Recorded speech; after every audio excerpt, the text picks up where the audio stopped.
প্রধানমন্ত্রী শেখ হাসিনা, আপনি যাই হন, আপনি আমাদের দেশের শাসক। আল্লাহর নবী আমাদেরকে বলেছে আপনার প্রতি আন্তরিকতা রাখতে। কেউ বলে নাই, দুনিয়ার কেউ না, নবীজি আমাদেরকে বলেছেন আপনার প্রতি আন্তরিকতা রাখতে।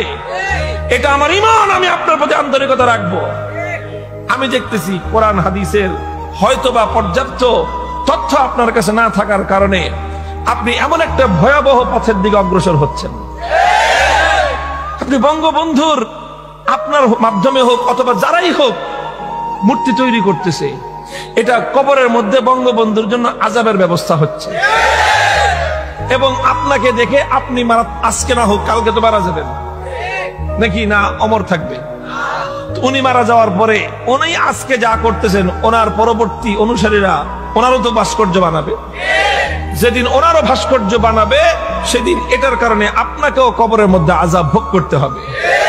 এই কথাটা জানবার পর বলেন, এখন আপনাদেরকে এই আযাব থেকে বাঁচাবার জন্য চেষ্টা করার দায়িত্বটা এটা আমাদের উপরে আসে কি আসে না? এখন আমরা আপনাদেরকে, আপনারা ঝাঁপায়ে জাহান্নামের দিকে পড়তে চান, আমরা আপনাদেরকে জোর করে ফিরিয়ে রাখতে চাই। এখন আমাদের দাম নাই, আমরা শত্রু হয়ে গেলাম। আর আপনাদের কাছে যারা আপনাদের এই সমস্ত ভুল কাজে উৎসাহ দেয় তাদের কদর হয়ে গেল দুঃখ এবং আফসোসের জায়গা। আল্লাহ রাসূল বলে দিলেন, ইন্না আশাদ্দান নাসি আযাবান ইয়াউমাল কিয়ামাতি আল মুসাব্বিরুন। কিয়ামতের দিন আল্লাহ পাক রব্বুল আলামিনের পক্ষ থেকে সবচেয়ে কঠিন সাজা হবে কাদের?